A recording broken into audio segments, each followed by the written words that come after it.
Hi, welcome. This is our Facebook Live, and you have arrived at the one where we're going to claim our sacred self, our higher self, as a vital partner in our health journey, in basically our nutrition choices and our weight loss journey. And so we're going to play with a little creativity. And so I wanted to just let you know a couple of things. Let's do Q&A like halfway between and then at the very end. And so I have set my timer so it'll ring, and then I'll look at all the Q questions that there may be. But first, I just wanted to say welcome. I'm Lori Morse. I'm a 30-year practitioner of Chinese medicine and an intentional creativity teacher. And basically my work is bridging our humanity and our divinity. And it's bridging it's bridging healing with creativity. And you need no experience. So just know that. I'll tell you in a minute what you'll need. And first, I just wanted to say that one of the very first things we all have to do when we're going to do anything that's different is make a decision, right? We need to make a decision that we're going to move from point A to point B. And I have learned in my 60 years of living, and especially when it comes to health and healthy body image and weight loss and nutritional choices, is that I really need my higher self as a partner on the journey. Like, I can't do it alone from my own mind.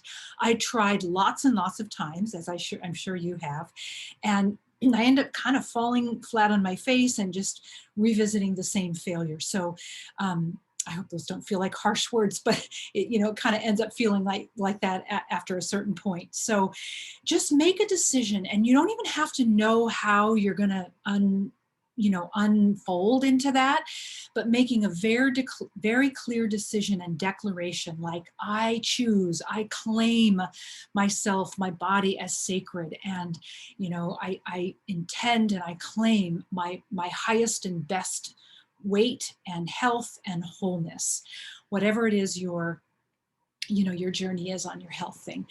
We're talking about renewing and refreshing and reviving. And I don't know how to do that like without our higher selves.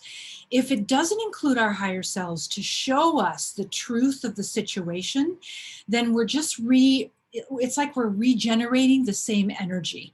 We're what's the word I'm looking for? We're actually we're just turning over the same energy. So we really do have to reach for that higher presence that we are, and include it and invite her in and ask her into our body and ask her to show us how to make good decisions when it comes to the foods we choose and the health choices we make and the things we say or don't say. I mean, it can be around anything, really. As a healthcare provider, I have come to understand that every aspect of our life is part of being healthy, right? Like, sometimes we think, oh, our work is here and our health stuff is here and our relationships are here, but actually they're all very fluid with one another. And how we do one thing, you've probably heard, is how we'll do everything.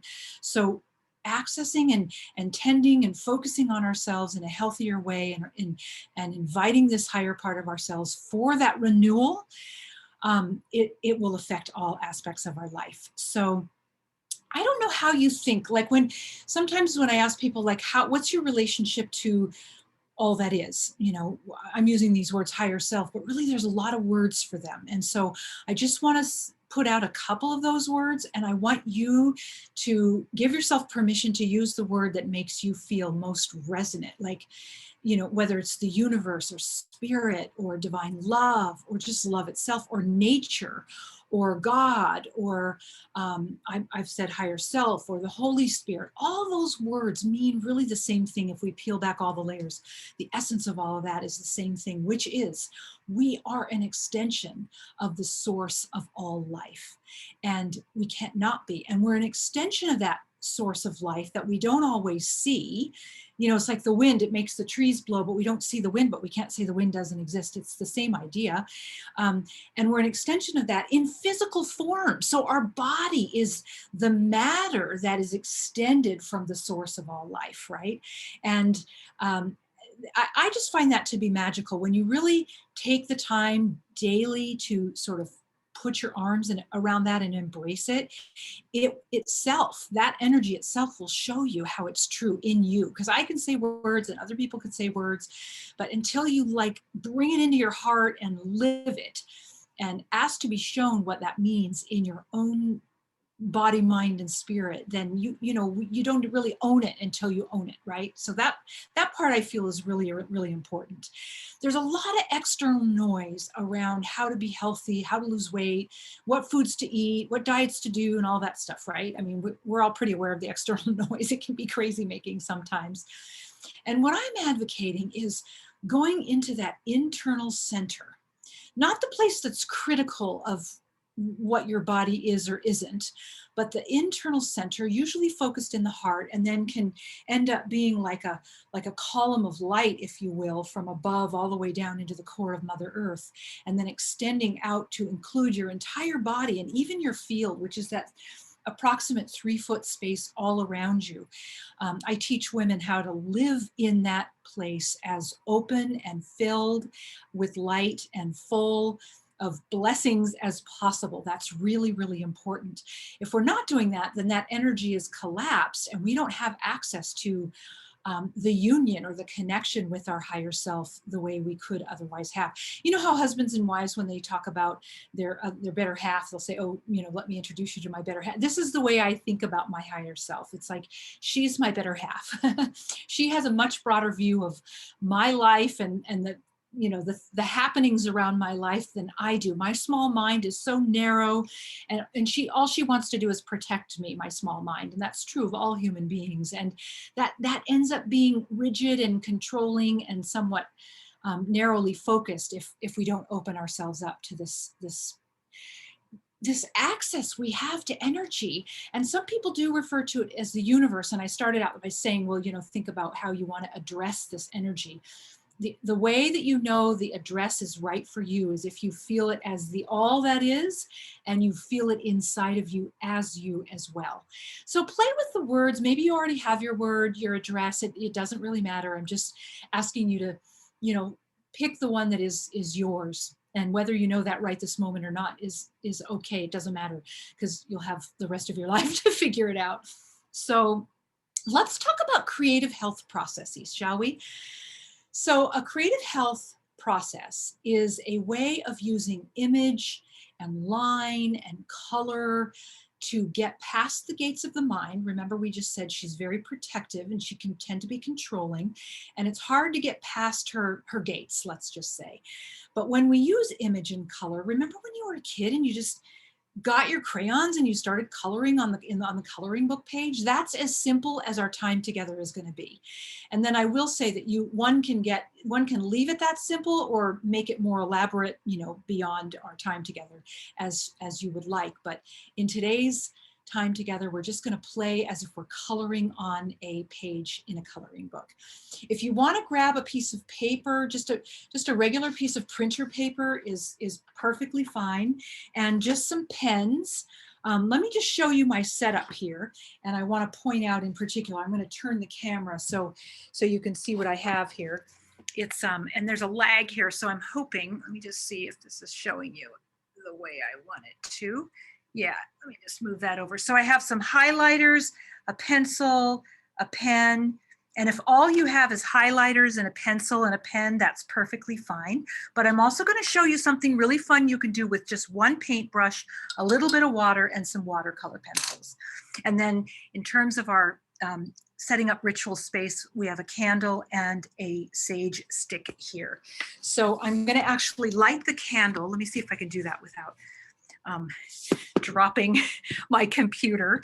So this is going to be for us and our time together, and we're just calling in the light of the divine to blaze through every person on this call, whether live or in replay, and to dissolve and dissipate all of those parts of ourselves that seem to be dense or holding us back or making us feel stuck, in terms of the marriage between spirit and matter, the marriage between body and heart, my head and heart, the marriage between body and our divinity, humanity and divinity, and just bringing a closer and closer bond between our human self and our divine self, our sacred self, and bridging that gap more and more and more. And whether you've done a creative process or not, or this is your first time, it's all good. Trust me, you are going to be surprised. You do not need 1 ounce of experience. So just please know that. I started out by saying that image and line and color and all those things get past so we can get into the subconscious places of ourselves that hold beliefs that are not actually true. They feel like they're true, but they're not really our highest truth, which is why it's really important to invite our higher self or our sacred self into this dance, right? Because she knows the truth and she can help us dissolve those old beliefs that we're not enough and that we don't measure up and that we're ugly or too fat or have portions of flesh in the wrong places and not in other places. You know, there's just so many ways that the external bar is held in our culture, that if we don't measure up to that bar, which is an impossible bar, by the way, then we might as well just throw our hands in the air. We're not good enough and we never will be. And that could not be further from the truth. I used to live in those beliefs too, and I have found my way to a different truth, and it's so much easier to live in truth than it is to live in beliefs that are culturally imposed, or even just programming from our families or religious and cultural, all the things, right?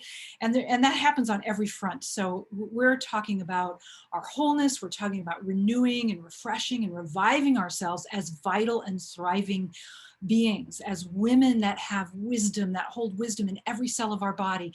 Last year, or no, 2 years ago, I wrote a book on heart health for women, because that's the #1 cause of death for women. And when I was doing the research, I learned, and I love this, I say it at every chance I get, that humans have over 50 trillion cells, and in every single cell, every one of those 50 trillion cells, there are 50 trillion atoms. So already I've kind of lost track of the math, right? Maybe if you're a mathematician, you've got that. But anyway, and in every single atom, there's an electron, and that electron is a cellular blueprint for wholeness. It's a cellular blueprint that knows how to bring our body into a healthy state. It knows how to bring our body into the right weight for us. Not the magazines, right? Like this cellular light, that is an aspect of our sacred self. And there's 50 trillion times 50 trillion of that. When I thought about that as I was doing, I thought, we're like light shows. We are walking light shows, but we have to activate, we have to awaken, we have to invite that light, not only from our higher selves to meet the cellular, the electron, right? And then activate and awaken that.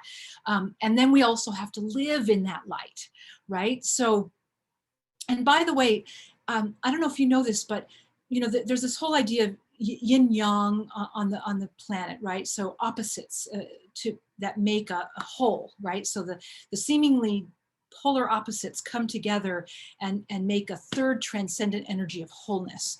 And so light and love, or the masculine and the feminine, or the yang and the yin, those are examples of opposites. They come together and make a transcendent energy of wholeness.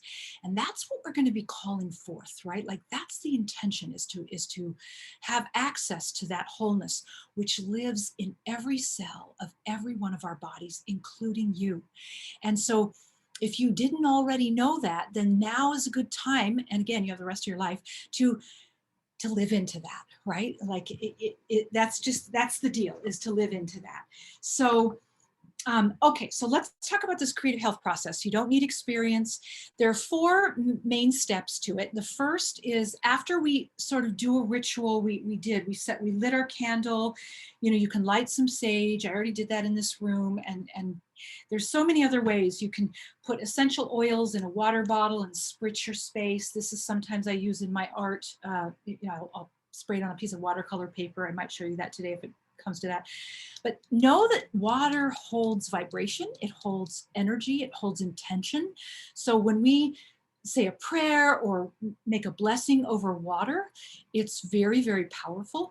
And check this out, our bodies are 65-70% water. So when we say a prayer or a blessing over our own sacred waters, then what begins flowing in our lymph and our own, the waterways that is 70% of who we are, is blessings and sacred intention. So sometimes just taking your water glass, before you take a sip and saying a quick blessing, or say it, when you fill the water glass, and ask that it be held until you drink the whole thing, however you want to do it, is really powerful. And then if you do use any sort of, paints or watercolor stuff, you can bless your paint water too.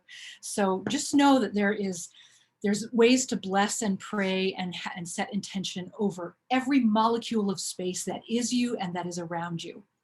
So after we set our ritual space, right? And often I will say a prayer, and I'm going to be gifting you a creative healing process on this, a more expanded version of this, claiming our body as sacred. And I go all through that whole ritual thing. So I'm just moving quickly because I'm trying to keep this to 45 minutes, an hour max. So yeah, so, and then so the first step is setting an intention. So we're going to set an intention before we even do anything on any page, in terms of like coloring or the creative play. So I just want to read you the intention that I have for myself in this process that we're doing together. You can take this for your own. You can, I would suggest you, take what resonates, but make it your own words, right? So, dear body. Now I write this, by the way, on the back of the page that I'm going to be, so you can't see this. We're going to be doing this on a piece of watercolor paper. This is what's on the back, but I had to write it on a separate page because this is taped down. So anyway, you'll see all that in just a second, but I want to read you the intention. Dear body. So I'm me, Lori. This is what I recommend you do. I'm actually directing this intention to my body. My intention is to be as healthy and whole as possible. I now realize from past attempts that I must invite my higher self, claim you, my body, as a sacred physical extension of my higher self, spirit in matter, and tend to you as an instrument of love. This is what we are. We are instruments. We are vessels of love, and we need to activate that energy. Light and love are two sides of the same coin. Light as a particle carries the wave of love, and vice versa. So they're not separate, they're actually together. So I talk about light and love in different ways, but they're actually the same thing. So teach me to connect with you always and in all ways, to choose my highest nutrition and choices that cultivate my health and wholeness. Love me. So that is usually written, I mean, it is in this case, but you can't see it. So it's on the back of the piece of paper that we're going to use. So let's say you have a piece of printer paper, or you have, a watercolor paper, any substrate. A substrate is something that we do our creative process on. It could be a coloring book page. It could be a mixed media journal page. It could be a canvas. It could be a wood panel. It could be whatever it is that you decide. But in our time together, I just thought it would be easiest to use a piece of printer paper. But I'm also going to show you another way to do this too.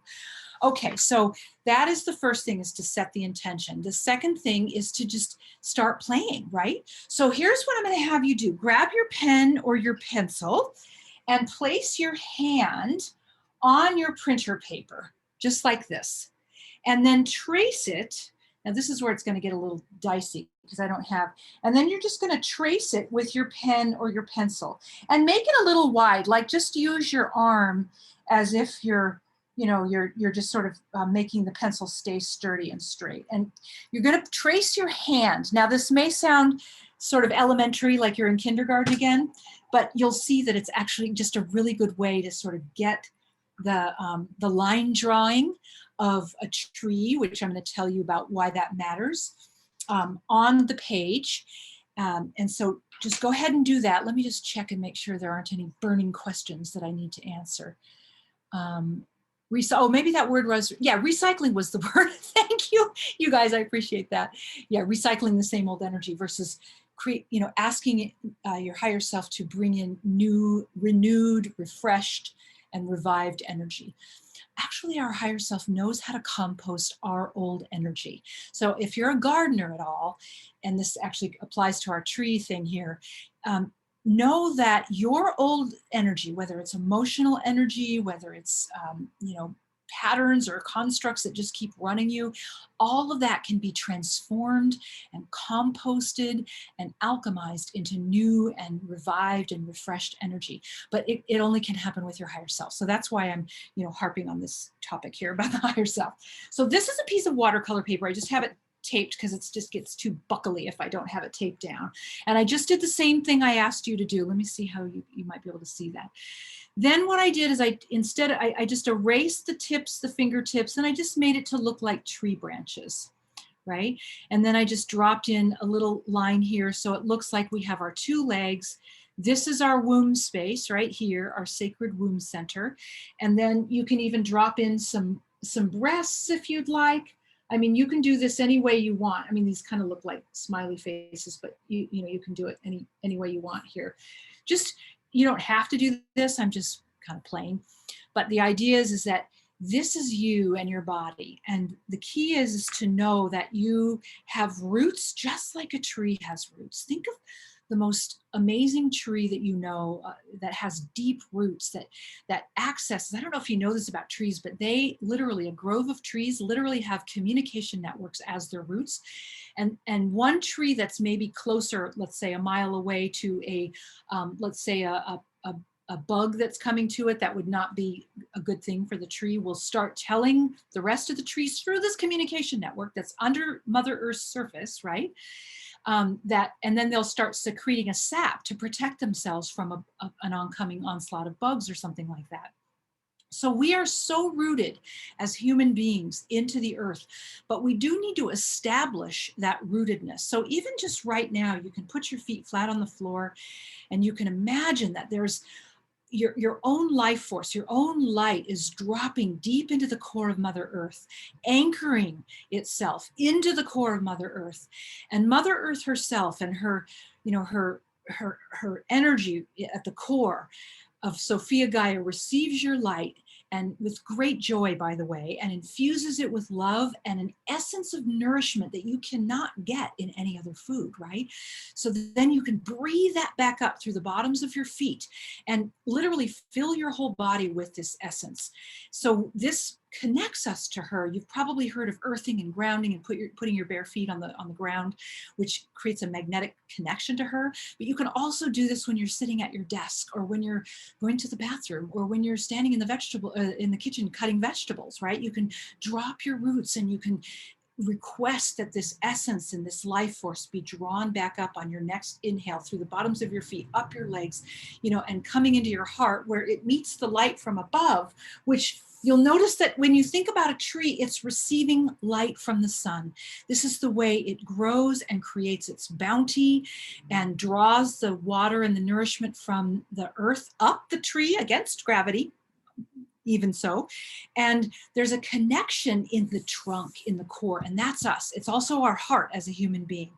So we are a tree of life. And so what I'm suggesting in this little creative process that we're doing together is that you make these lines so that you have a visual reminder that you are a tree of life, and that when you reach up and that you connect to the source of all life, and you allow that to just be drawn down and flow over you like a waterfall, even coming in through the top of your head, dropping into your heart, overflowing this healing light. It's like a golden white healing light, and it drops into your heart center and overflows so much so that not only does it look like a beautiful fountain, but it gives all of the cells in your body the same light that, from that waterfall. And then when you connect the two from Mother Earth's core from above, and you connect the two in your heart, it's like a divine dance, right? And then you ask that this go into every cell of your body by way of your channels, or however you want to do that is up to you.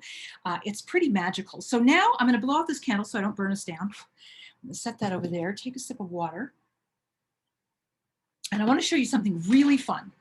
So if you happen to have colored watercolor pencils, and if you don't, you can of course go to an art store or even on Amazon and get you know, for very well priced, just colored pencils. So this is just a brick red, and I'm going to see if this has a little bit of, yeah, like brownish hue to it. And I'm just going to trace through these pencil lines that I've already drawn. This is when I outlined my hand, and I'm just going to make these lines. Now, when I'm making these lines, I'm going to transfer the tendency for the mind to be very critical about what you're drawing. This is not for any other purpose than the actual process. Like every line you draw, every thought you think while you're doing it, every feeling you have while you're doing it, even if it's a feeling that you realize you didn't even know was there, or that you do know that is there, that comes up every time you try to get healthier, you're giving it to your higher self while you're doing this process so that it can be alchemized and renewed, right? A renewal of your own energy and fed back to you in a higher and more serving form of energy that will elevate you into the capacity of being more successful with your healing journey, with the journey of losing weight, or whatever you're working on, increasing, you know, making yourself have better nutrition, or just thriving in general, right? So every time I draw a line, I'm remembering my intention, and I'm literally praying my intention. Now, I recommend, what's that line for? See, I don't even know what that line is for. I recommend that you have a journal next to you, and that if anything pops in that's really juicy, that you write it down in your journal.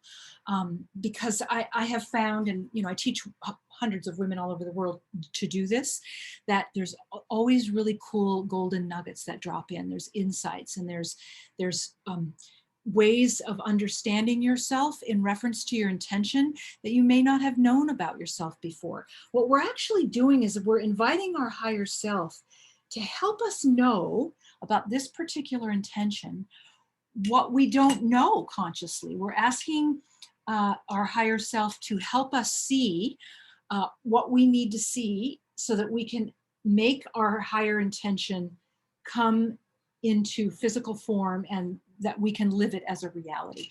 Now I'm just picking colors that just sort of jump out. You know, I just have this, I showed you this before, but it's just a different colors here. And I just thought, oh, I'll just pick ones that, I don't think I want to make breasts that color blue. Let's make them this color blue, sky blue, right?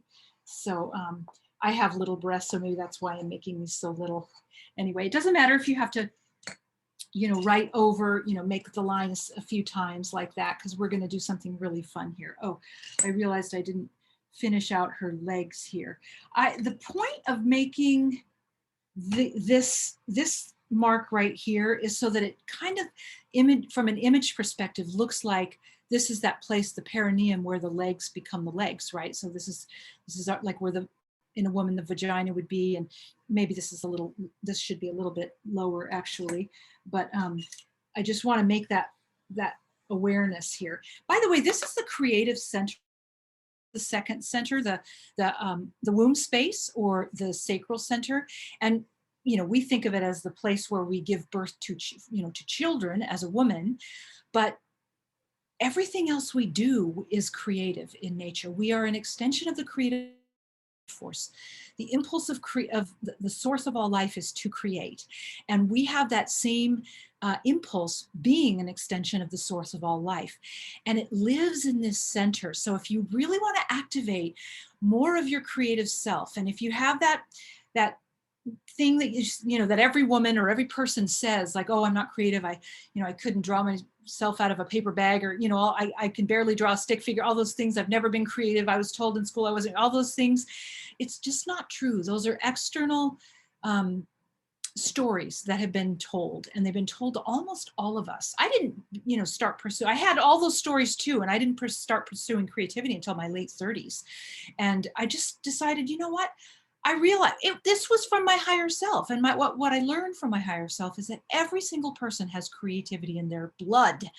And all we have to do is play. So this isn't for the walls of the Smithsonian. This is for you and me and each of us to make lines with intention and open up a connection and a relationship to our creative life force, which is the same thing as our higher self, and play with her and ask her questions and invite her into our being, and, you know, to just really use this as a way. It's like a date, you know, like if you're whatever your partner, whoever your partner is, you can't have a relationship without, you know, oh, there's our timer, without coming together and spending time and doing fun things and doing house things too. But, you know, we gotta, you know, uh, cause that. So let me just make sure. Does anybody have any questions? Now would be the time to pop your questions into the chat box there. And I'm going to keep talking and I'll go check back in just a minute. So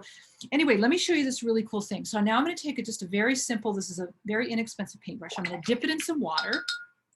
And then I'm going to just rub it over the lines that I've drawn. This is what is so cool about watercolor pencils.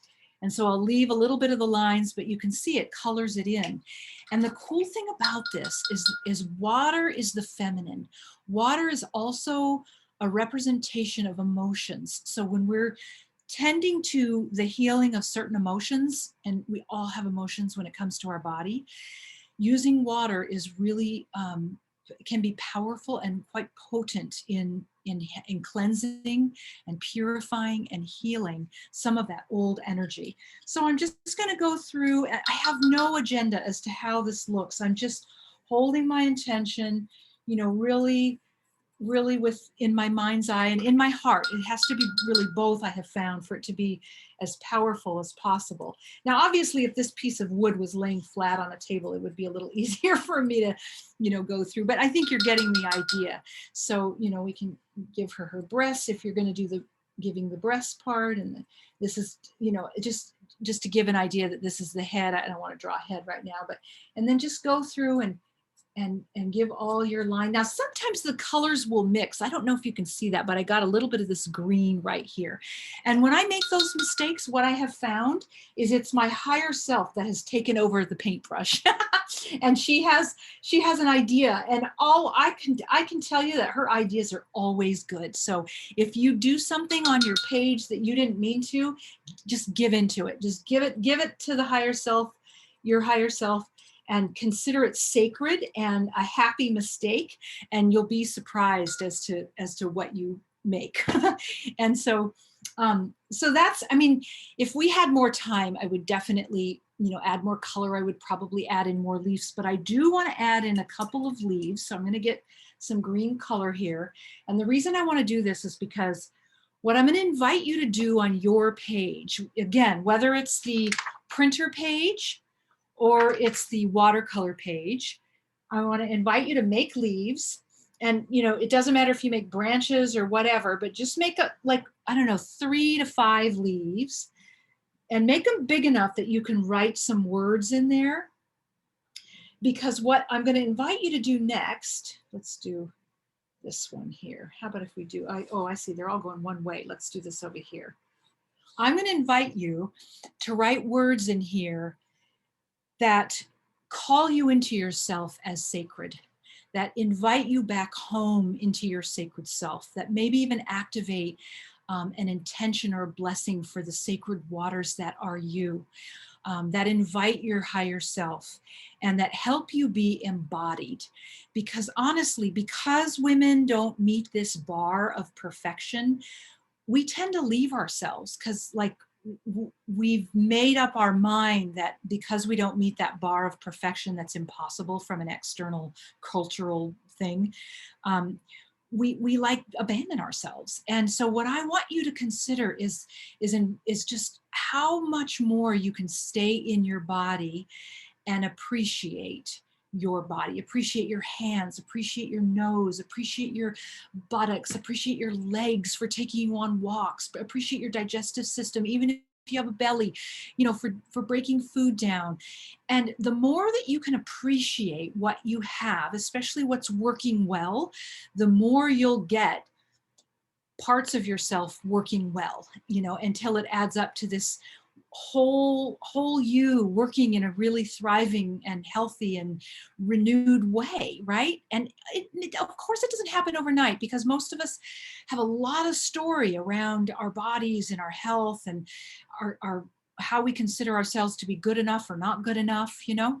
And so I really invite you to write these down. So I'm not seeing any specific questions, so I'm going to go ahead and And let's just, like, for me, I know when I connect into the word and the feeling of light, like that waterfall of light that I invited you to have come in through the top of your head. Not in the beginning did I feel this. I just knew that if I kept intending it and calling it in, I would eventually feel it. And so what I feel now is literally a waterfall of light. And it awakens the light in all those 50 trillion cells that we talked about a minute ago. And that's by intention, right? So, and then I'm also going to put acceptance as one of my words. And I'm going to put whole food, because I happen to know, as you probably do too, that real food and whole food that comes from Mother Earth is most nourishing to us. It has a life force to it that foods that are packaged and processed don't have.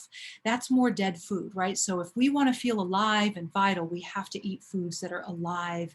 And I have journals and things I've painted of just fruits and vegetables, because when I look at those, it makes me want them, right? So, commercials know this, you know this from watching commercials. If they show you a pizza on TV, you're going to probably want it if you like pizza. And I don't know very many people who don't like pizza. But if you look at images, this is that idea that we started talking about with creative health processes, that image and line and color invite us to the places and spaces inside of us that will connect with that and then cause it to be as our choices. And so that's how we use our internal centering and our internal peacemaking to guide our external choices. So let's see, what else would I use? I would use blessings. I'm constantly blessing, myself, my water. I already told you all that. Blessings and movement is something that is really important to me. I know that when I move my body, which I do daily, that I can feel light activating in my cells. And so now I have these words. I would ask you to have your words, right? Put them in the leaves. And, if you're doing the watercolor number, you can give them a little love here by they just kind of brighten up, don't they? When you give them a little bit of water, you can actually see them a little bit better. And so then you can put this somewhere, you can doll it up more. You can sometimes I don't know what to do next. And so I just set it down and maybe come back to it in a couple of days. And I ask my higher self and I ask the peace, because this is a portal. This is an opening to the relationship that I have intended and claimed as, a connection to my higher self, right? Then in a couple of days after coming back to it, it's like, oh, I'll get an idea. And it's always from, that connected place. And then I'll start working on it more, and then just work on it until it feels like, yeah, this is something you want to look at regularly in order to activate your intention of healing to wholeness at all levels of your being, whatever you're, intending. And that is how you use a creative health process to cultivate more health, to cultivate bridging that gap between your human self and your more sacred self.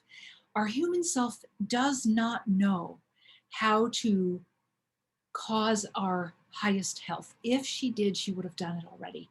Her focus is on protection, and protection is not what activates and awakens all of that light in our cells. But our connection to our sacred self is what will do that, right? So that is that. And then, so that's the second part of, just checking on the questions again.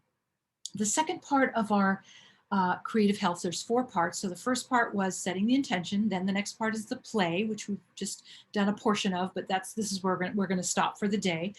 The third part is coming back to this after a little bit of time away. So oftentimes I'll go get a cup of tea or go to the bathroom, or, just sort of step away for some period of time, maybe, check my emails or something. And then I come back and I remind myself what my intention is. And then I look at the image, right, with my tea, and I'll ask this portal, I'll ask this sacred altar that we have set up by intention to give me insights or tell me what I may want to know. Like, what would this sacred part of myself have me know about my intention? And then I just let it I allow it to come. I don't force it. I don't get myself all twisted up in a bunch. I just allow myself to receive whatever it is that this energetic experience would have me know. And sometimes it comes right away, and sometimes it takes a little bit of time, just like stepping away and coming back to finish it. You might step away if you're not really getting anything insightful. Then you can just step away and come back to it. Sometimes I'll set it out purposely in a place where, like on a table or something, where I walk by it a lot, and I'll just kind of take a peek at it. And it will actually, I mean, this might sound weird, but I tell you, it's been happening to me for decades. So it doesn't sound weird to me, but it will actually, there will be something that drops in, and I know that it's coming from my connection and my intention to have feedback from this process, right? And then the fourth and final step is to ask again your higher self, this sacred altar, how you can integrate the insights that you got. So let's say that a really cool golden nugget dropped in for you, or an insight, or something you didn't know about yourself in regards to this intention, or something that you were shown, or anything along those lines.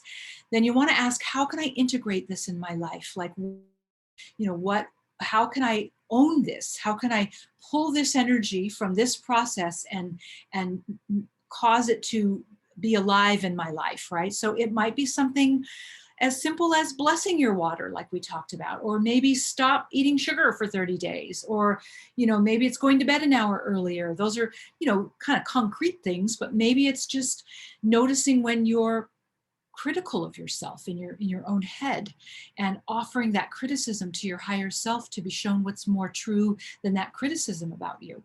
It's so vast, right? It's like as many things as we can imagine as could be gifts that we get from our higher self, and then how to integrate them into our lives. So those are the 4 steps. And let me just put my notes here real quick and make sure I'm not forgetting anything. Yeah, the other thing that you might want to just do before you start this, I did forget to say this, is you may not, but some people need to actually give themselves permission to play. Because we're not as playful as we were when we were kids. When we were kids, it was just a given. We would just do that. But somewhere over the growing up through teenage and adulthood, that's fallen by the wayside. So for some people, this may or may not be you, but if it is, you might need to give yourself permission to play. And so maybe that's part of your intention that you write down at the top of the page. I give myself permission to play in this creative way, in this creative process, to excavate and unearth and discover the treasures that lie in my heart and my cells, in order to become renewed, refreshed, revived, in order to compost and transform old energy into newer, more serving energy. That's the whole purpose of this, right? And this just happens to be an enjoyable way to do it. It's the quickest way I know. I've been on the smorgasbord or the buffet of healing options for 40 years, and literally this is the most enjoyable one that I have found. So that is that. Yeah, I told you about that. The other thing that this is really good for is, I mentioned this idea that we're programmed. The movie The Matrix is a perfect example of how, when we're in the Matrix and we don't realize that there's more of an unconscious operation from that place. That's programming that is actually not who we are.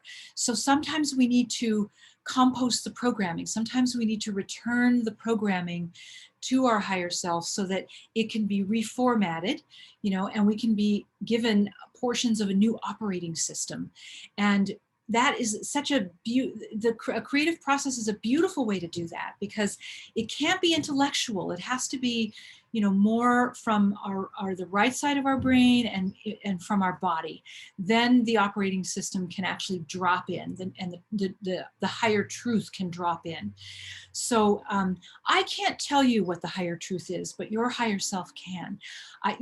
One of my favorite quotes, I have so many, but one of them is, a good teacher tells a student where to look, but doesn't tell her what to see. So I can tell you and teach you how to access in just this one way of many. There are many ways, but this is one way to access your creative life force, your higher self. but I can't tell you what's the truth from your higher self. You have to put yourself in a state of receiving, to allow that to drop in and for it to be clear to you. Now, if you're not getting that, then you need to ask your higher self to make it clear, to make it obvious and clear so that you know the difference between your own mind and your higher self. One of the ways I know the difference between my own mind and my higher self, because in the very beginning, it's very confusing, like, well, which is which, right?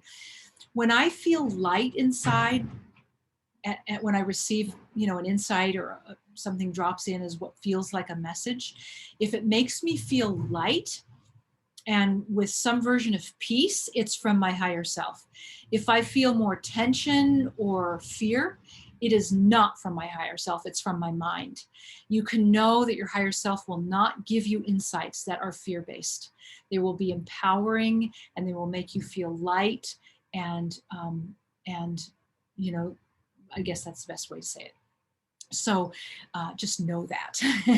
Let me just check again here. I don't know if I should refresh my, not sure if this is coming around in a refreshed way. The thing is I'll come back into this, into the page here and into the group. And if you have questions that I missed, during our time together, I'm happy to answer them after we're done with the live.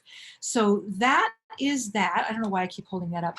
There, I gave you a link to a complimentary. I have several various creative health processes, and they're low price. They're like $36 or $45. Some of them are a little more involved, so they're more like $97. But I want to gift you the one that is claiming your body as sacred, and it comes with a video demonstration and a guided imagery, which is audio, and it comes with a ritual and journal prompts and materials list and all the things, so that if you like this idea of moving energy and healing old stuff in favor of receiving fresh, refreshed, and revived energy that it's yours to claim, then I really invite you to go grab this. It's a version of this. This is the finished version, but what you'll get is an outline, just like a line drawing of a woman. And you'll notice she's not perfectly slender, right? She has some curves. And you'll start out with a line drawing that's like a coloring book page that I've mentioned already.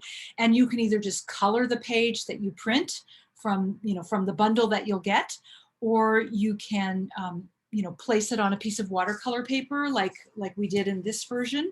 And then you can either use watercolor pencils or paint. You can do it as many times as you want. We're in different moods all the time. So I have found that it's surprising when I do the same process over and over again, sometimes a half a dozen times, how different they all are. Some of the threads are common, which is actually good feedback and good, it's good thing to know that there are common threads. That means that those are strong parts of your weave, right? Like if you're a fabric or a tapestry, then there's going to be threads that make up the tapestry that is you, and the tapestry that is me, and the tapestry that is the whole universe.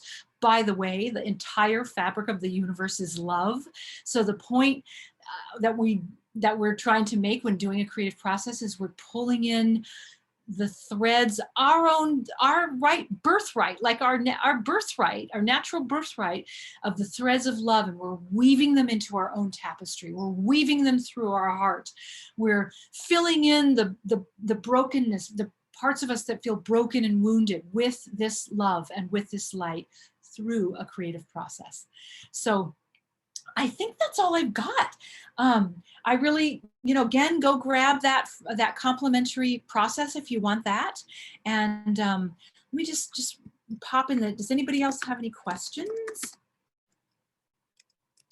Anyone have any questions?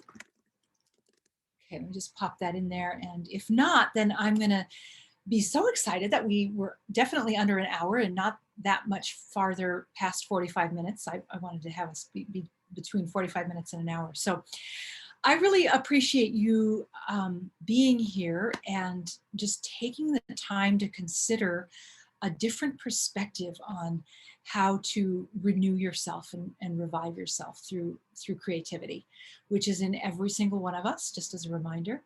And so, on that note, I hope to see you on the inside. And let's see here, fascinating. Yeah. Okay. Thank you. Thank you, Joanne. I appreciate that. And thank you, Kathy and Becky and all. Thank you all for being here. And I'll sign off now. And if you have any further questions, pop them in the comment box. Otherwise, I hope to see you on the inside. Bye-bye.